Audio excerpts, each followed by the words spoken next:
I think you're asking about the off season with Yeah. Van. Mhm.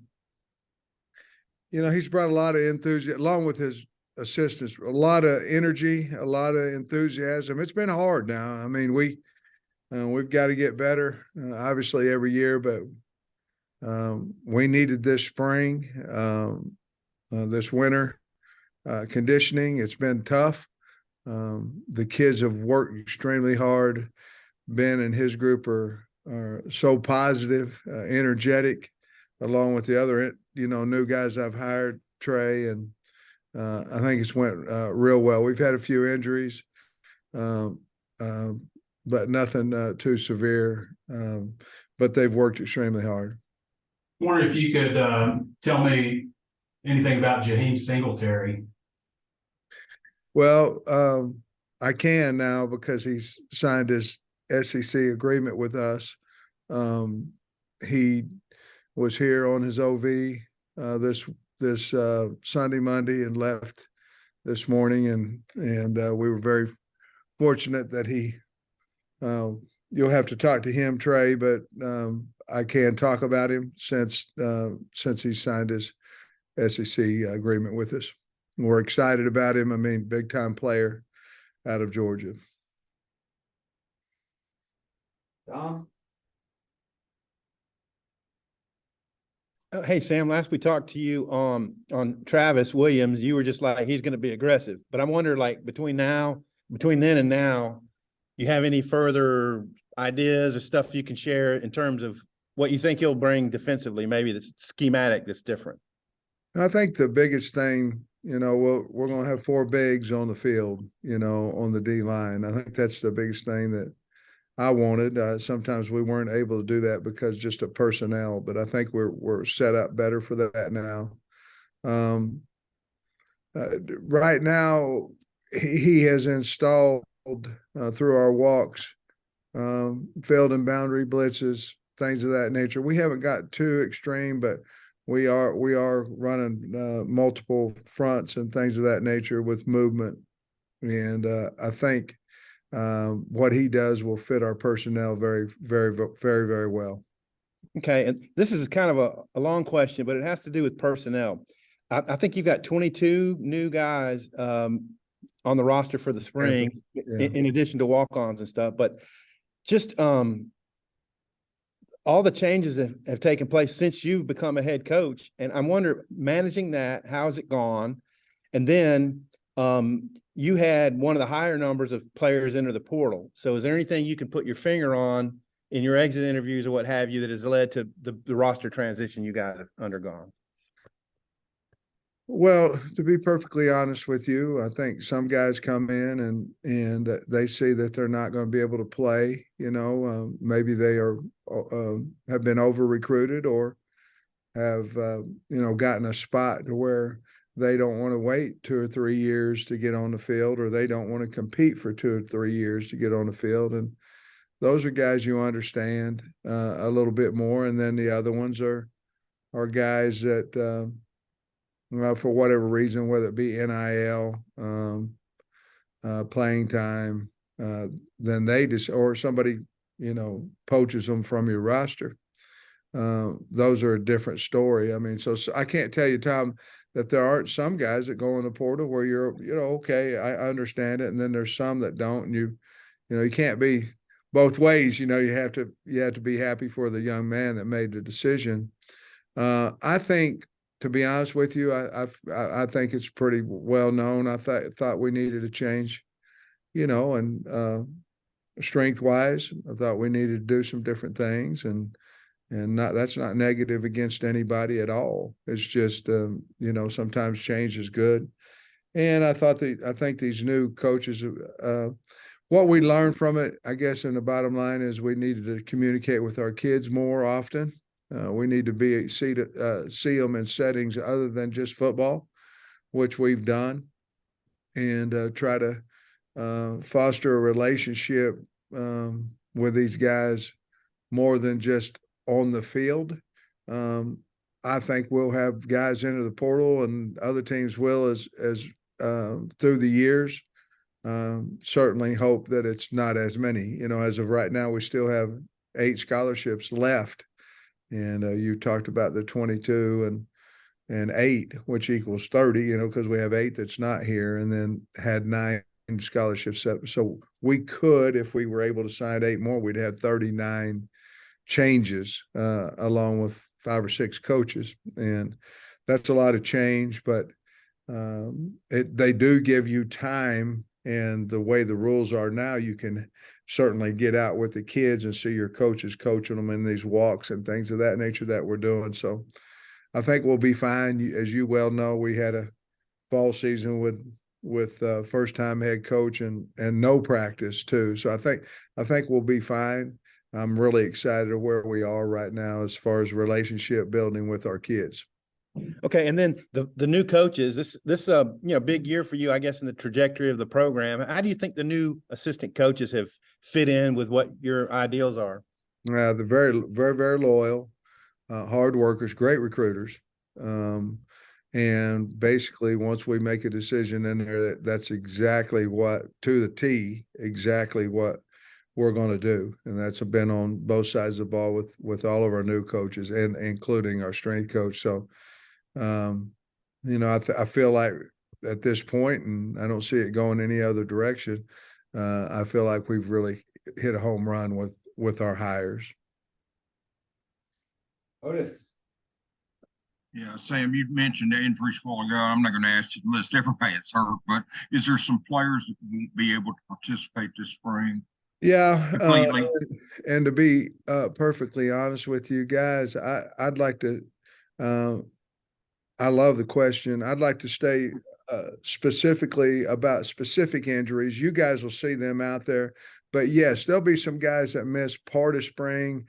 There'll be some that will miss all of spring, and you'll see them out there when you get to practice. But some of them, the medicine treatments and things have come a long way. We've had some cartilage injuries that are repairable, and back in the old days, they were trims, and repairable will take you 5-6 months to get back fully healthy. And so there's been some injuries like that. We'll have a few class schedule problems depending on certain days because our class schedules are set up for Tuesday, Thursday for practice. And, early, as you all know, we're going to practice on a Friday, and we may have a few guys come in late and things of that nature, but not a high amount of injuries from the offseason, but we've had a few. Rocket Sanders and Tykees Crawford specifically left the game in the first quarter, I believe, the Liberty Bowl. I know Tykees left during the first series on the field goal. What's their status, Coach? They'll both be able to go, and they're healthy. And man, both of them have had a really good offseason. I think our whole team has. And you guys usually ask me about some specifics or who stood out, and Jaden Wilson has been unbelievable out there. But Rocket, to answer your question, Rocket and Tykees have done really well. Tykees going to be a guard or a tackle, Coach? That's my last question. I think that's the beauty of spring is to really try to find out where your 5 pieces, if assuming he's going to start for us and things of that nature, where they go. And then obviously if he was a 6th or 7th man, could he play 2? Is he a 6th, 7th on the right? That's an exciting thing about spring is trying to figure out with injuries or who's your top 5 and where should they play. And if you had an injury, who would be your next guy or 2 in there and where would they play? It's really exciting. But I think, to be honest with you, I think we still have to find out where he would do it. We got Braun came in, Kudas, some of the Harris, Chambly, those guys. We've really got to figure out what our best 5 is and what positions they need to play. But he would have a chance to play both of them, Otis. Thank you. Scotty. Yeah, Coach Torian Carter tweeted last week that he's been cleared. How was his recovery, and maybe what are you expecting from him the next several weeks? Like, is he going to be a guy that kind of eases into it, or is he full go? I think we've been told to watch him, watch if there's any swelling on his knees and things to that on his knee and things of that nature. But To be perfectly honest with you, he got cleared. We'll be smart with him in those things. But I thought at the end of last spring, I thought he was as good a defensive interior lineman as we had. And really, it's almost like getting him out of the portal, because he didn't play last year. Day didn't, and he's back. Dominic Johnson will be back, by the fall. But Torian's very, very strong, worked extremely hard and got cleared, and we expect him to have a really good spring. We will watch him to the fact we might limit him a little bit in reps early. We'll have to wait and see. And then with your tight ends, kind of what's your impression of that group right now, and what do you want to see from them, I guess, in the next few Well, weeks? I think Bax has stepped up. Bax is moving better. Tyrus Washington has really had a good obviously working his tail off, working extremely hard. The two Has brothers, and I know Dylan's not a tight end, but Luke are two of the hardest working kids you'll ever see. As a matter of fact, I called their mama last night to tell them that, because they are hard working, no nonsense kids. So I think Luke will help us. You asked specifically about tight end. I think Dylan will too, but you asked about tight ends, and that would be probably those five guys right now. Obviously, waiting on Shamar Easter to get here in late May, early June. Tom. Oh, hey, yeah. So this is the routine question about who looked good in the winter conditioning. You mentioned Jaden Wilson, and there's got to be a bunch of other guys that you like. Well, there really is. And so, if you look at the tight end position, and they're all Tyrus, I talked about Tyrus and Bax and Luke. I tell you, that group, we're going to play more of them. So we need more of them. And Shamar's going to have to come in here ready to go. On the O-line, you have your vets, and then Kudus it looks really good. I mean, he's gotten big, strong, can move. Amarian and Chambly both have looked really good, and our transfer Braun has looked good, and along with the older guys. And then quarterback, they've all done really a good job. Obviously, KJ will stick out there a little bit. And then Criswell can run. He's got an arm, but he can run, and I was excited about that. Running back wise, they've all three played. They all three are doing exceptional. Now at the wideout position, that's a little bit different story there. And obviously, we haven't been throwing and catching and all that kind of stuff. But if you look at Jaden Wilson, would be Bryce Stevens, those guys, the guys Bakke, Sategna, the guys that you think would be there, they are. And then I think we hit the jackpot with the three transfers we got. Not again, they haven't caught balls, but I'm talking about work ethic and ability with Teslaw and Broden and Armstrong. I think all three of them are going to help us, and then on defense, the old Landon Jackson's really looked good. He would be the first one that Nico's getting bigger, looking good. And then at linebacker, Greer's come in looking good. Paul Crook. I love the freshman group, those young guys, with Spence and I'm missing Dean. Dean's really looked good too. In the secondary, I think the young kids, Braxton and Metcalf and RJ Johnson, those three guys I think are hits. Dallas Young is doing a good job as well. But Jalen Lewis is a guy that shows out in drills, and just a lot of guys. I said too many as it is, but I think I'll tell you this: they're buying into what we're selling, and they're straining and doing a really good job. I love the 12 freshmen that we have on campus from this class. They're never in trouble. They work hard. They're good citizens, good students. And I think that class, as long as we can keep them together, it's going to be a really special class for us. Yeah, speaking of jackpots, which you mentioned a minute ago, Quincy McAdoo, I think, might have been one of the bigger jackpots that you hit. just with his emergence. Is spring a good time to say, hey, we're going to give you a small package on offense, or what's the ruling there? Exactly what we talked to him about. I think we've had extensive conversations about him on offense, him on defense. With the emergence of the new staff, I think he's more comfortable staying where he was. I think there might have been a point where he might want to move to offense, but he's going to stay on defense because I think he feels like he can help the team, help himself more over there. We have talked to him about a third down package, and I've talked to our staff about that. There's two things there. One, he has to do it. It's going to be extra work on him, which he's willing to do that. And the other thing is he has to be one of our top three receivers or top four to get on the field. And as long as that happens, then certainly we are going to look at it because I told him we would. Mm-hmm. Okay. And then finally, you mentioned, I think a minute ago on tight ends, you said we're going to need more. So does that mean, like, what tweaks have you seen for what Dan's going to implement, like where tight ends be a little bit more? Yeah, I mean, we can be in 12, we can be in 13, things that we never even dreamt about over the last 3 years. So the tight end recruiting, which we feel like we've done a really good job this year, and the two that we've signed. But is there a place for a portal guy? Possibly. I don't know.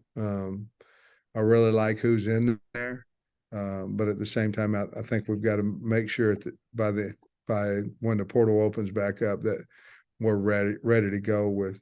Luke would be the guy that is the question mark because, we know what Tyrus is going to be able to do and what Back's going to be able to do. And if we feel like we've got enough tight ends to function, then we would stay out of the portal. If not, just numbers alone, we would go in and try to see if we can find somebody. Right. Hey, Coach, with KJ having been in a system for the last 3 years, a certain offensive system, do you guys just like start over from scratch in terms of everything, terminology and playbook and all that stuff? Or is there like a marriage of the old and the new, or how does that work? As you well know, Trey, I've had so many jobs. And so the terminology of calls, of line calls and things of that nature, the ones that the kids make, those would be not a whole lot of change there. The terminology of the play calls and the things of that nature, a lot of change. Dan, that was one of the things Dan asked me when I spoke with him. He said, hey, what do you think? Do I need to marry my stuff to the last 3 years? Or I said, oh, hell no, it's not. It won't roll off your tongue. You won't, if you're having to remember what to call it versus, hey, this is my offense. I know what it is. And we have nowadays, Trey, it's so different and it's both sides of the ball, defense as well. Nowadays you have so many walks, so much more meeting time than you had before that I believe that certainly for spring ball. And then I believe you can bring in these 8 guys and any transfer like Jaheim's coming in, in June. I believe that you can get a kid ready a lot easier now in the rules that they're giving us than you ever could. So they're going to keep what their terminology is as far as that goes, and our kids will have to learn it, which they've not seemed to have a problem with it on either side of the ball.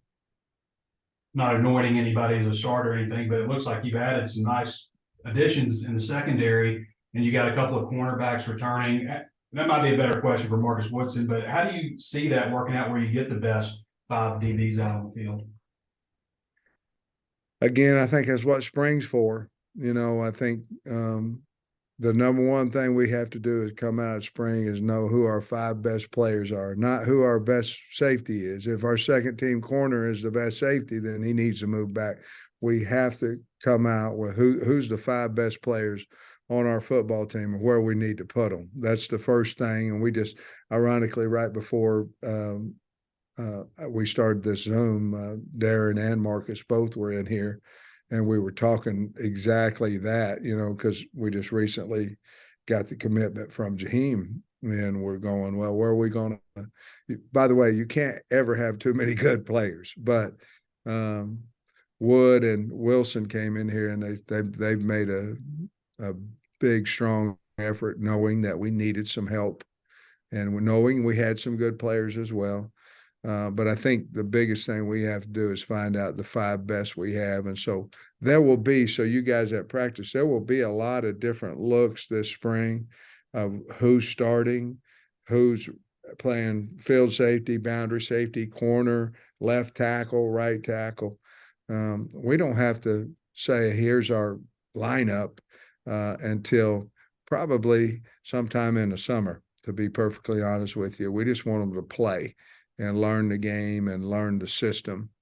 And then we'll kind of figure out where to piece them together with after that. I don't know if you had an unwritten rule, but it seems like you've always in the past, when you've added transfers, you kind of start them out on the third team versus, just roll them out there, even though you got guys that start. You got 22 new players. Is that an unwritten rule, first of all? And secondly, is it practical to do with so much turnover? To be perfectly honest with you, I made a mistake last year. And I believe that anybody that's new, they need to earn a spot. Even if the whole team knows that they're going to be the starter, you got to put them on a second, third team somewhere in there. And last year, we did not do that with Hazelwood. Hazelwood came in. He was the only one. He came in and he was a starter. And you know what? If we'd have waited a practice or two, he'd have been the starter anyway, but we didn't. And so, yes, your depth chart will look hopefully different from the beginning of spring ball to the end or the spring game. Thanks, Coach. Tom, wrap us up. Defensive line, how different will it look? And what do you think of the new guys the transfers you got in there on the D line? Yeah, I like our transfers. And again, I like their work ethic. That's the biggest thing you're concerned about in the portal is A, why, and B, are they willing to work? And so certainly we've seen that they will do that. We're looking at the biggest thing I want to find out, to be honest with you, Tom, is who's going to be that buck linebacker, that boundary stand-up in our system. And he's also got to be a guy that can play down. What I wanted when T. Will came in is I want a 4D lineman, and even if we were in an odd package, I want the 4th D lineman on the field. And that should be your dominant pass rusher and all that. And so I think that's the biggest thing we need to find out, to be perfectly honest with you, in the spring, is who's that position? Who's that weak side defensive end position? And we've been looking at several of them. I think Nico Davier is doing a good job there. Landon Jackson has really done a good job there. And of course, we recruited John Morgan kind of in that role. So we'll see what happens. But I think we have that person or people on our team that can play that spot. I think that's the biggest question mark probably coming out of going into spring ball, is who that guy's going to be, because I'm pretty comfortable with the rest of the guys. And further, your depth at defensive tackle with Torian back, the way Cam Ball emerged, you feel a little bit better about depth. Man, you do. Again, like we talk about TC, it's like going and getting a guy out of the portal since he wasn't here, and knowing that he can play and knowing he understands who we are and things of that nature. And that certainly helps. Eric has gotten big enough now where we could throw him back inside as well.